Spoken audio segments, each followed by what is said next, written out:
suppose I have just broken off a relationship with a particularly hairy lover, and as the bear jumps out from behind the tree, my thought is, oh no, I'm in love again.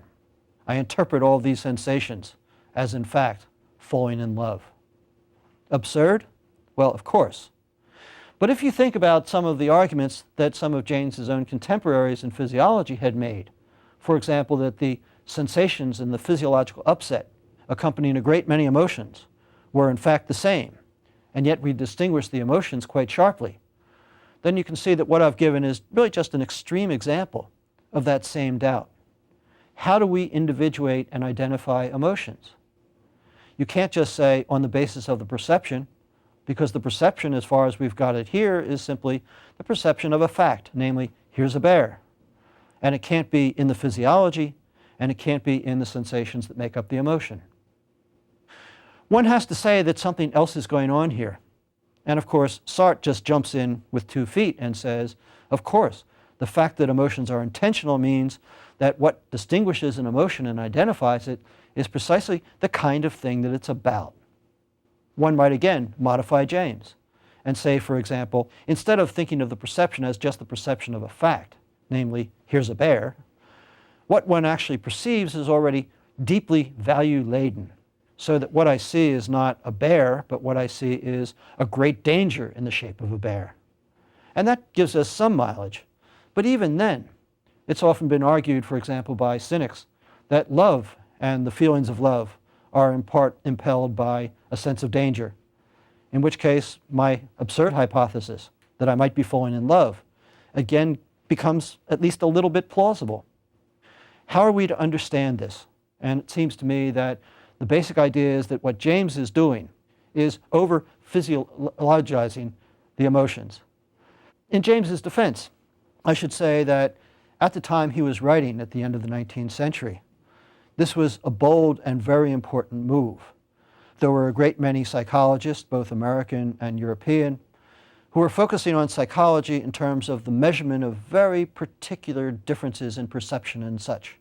And what they were doing was often ignoring the body. And what James was doing, much in tune with some people today, was trying to remind philosophers that they have bodies, and that if you think about what an emotion is, you can't get away from the body. James famously and plausibly says, you can't really imagine anger without the urge to vigorous action. And so the concept of emotion for James is firmly tied to bodily response and bodily behavior, which for the purposes here he doesn't adequately distinguish. But the idea is that if you're to understand emotion, you must understand the body. Well, Sartre doesn't disagree with this, but he thinks that that's the wrong emphasis. To understand the body and the role of the body in emotion is not to understand the essence of emotion, but rather to understand one of its most interesting and important consequences. Before I get to that, let me introduce the second way in which Sartre wants to correct James. He says, contrary to not only James, but almost every thinker on the subject of emotions, he says emotions have what he calls finality. And here what we should understand is the word finality not in the sense of ending, but rather the sense in which finality refers to an end. The word comes from Aristotle, who talked about the final causes of behavior, where the final cause is basically the purpose. And so what Sartre is arguing here is that emotions are purposive. It's a bold thesis because we typically think about emotions as simply being caused in us, and consequently they don't have a purpose, or if they do have a purpose, they're not our purpose. But Sartre, to the contrary, wants to say that a person who has emotions has reasons for that emotion, whether or not he or she manages to articulate them or even understand what the emotion is. And I want to talk about this at great length later on. The basic idea is that an emotion is a kind of strategy. An emotion is a way of dealing with the world. An emotion, consequently, is chosen, and is chosen for a purpose, for a reason. And for the purposes of this essay, the reasons actually tend to be virtually all the same. What one does is makes a choice to escape from a painful situation. And the way in which emotions do this is something I'll talk about in a bit of detail. Let me give Sartre's own examples. First of all, there is an example that comes from Aesop, the ancient fable teller, and it is in fact a very persuasive example of Sartre's thesis. He talks about the fox and the grapes, a story that we all know, and we still use an expression that comes straight out of Aesop, the notion of sour grapes. The story, very briefly, is the fox sees some yummy, delicious grapes and craves them, but even with all of his fox-like ingenuity, he can't reach them. So he turns away in disgust and says, "They're probably sour anyway." Sartre rather wryly suggests it's not as if the chemistry of the grapes has changed, but what's happened is what Sartre calls a magical transformation of the world. And now let me explain that phrase. First of all, notice that in one sense, it's not the world that changes. The grapes stay exactly as they have been. The fox never touches them. What he does is he changes his attitude. He changes his way of seeing the grapes. He now comes to see them as sour. That's the transformation. One might say that what is transformed is not the world, but rather the fox's way of seeing the world. And that's okay, because remember what we're aiming towards, and the next lecture will make this fully explicit, is Sartre as a phenomenologist, in which, like Heidegger, phenomenology and ontology, the way in which we experience and the way in which the world is, are firmly tied together. So, from a phenomenological point of view, it makes perfectly good sense to say that what the fox does is he transforms the world. But what about the magical?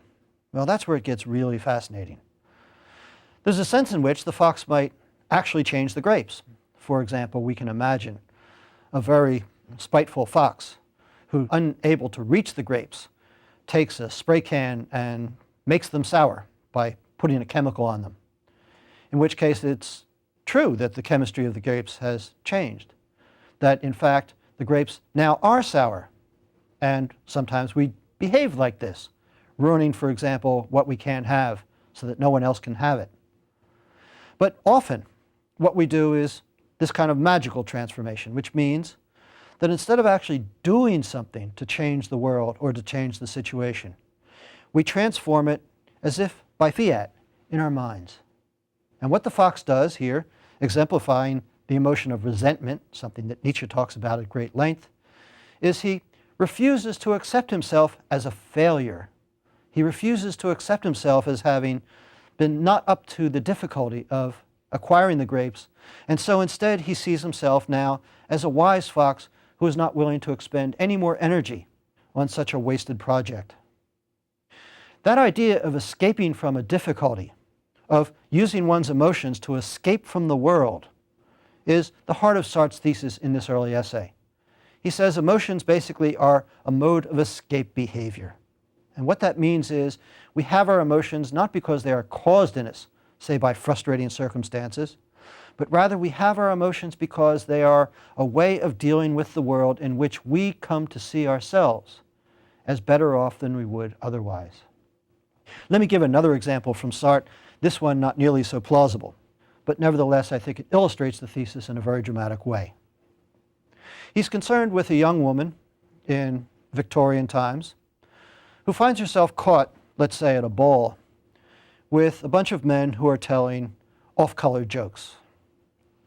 This puts this young, proper woman in a very awkward position. If she walks away from the men and the jokes, she will be labeled as a prude. If she laughs at the jokes, she'll be labeled as who knows what. If, on the other hand, she abuses the men for telling the jokes, then we all know what they will think of her.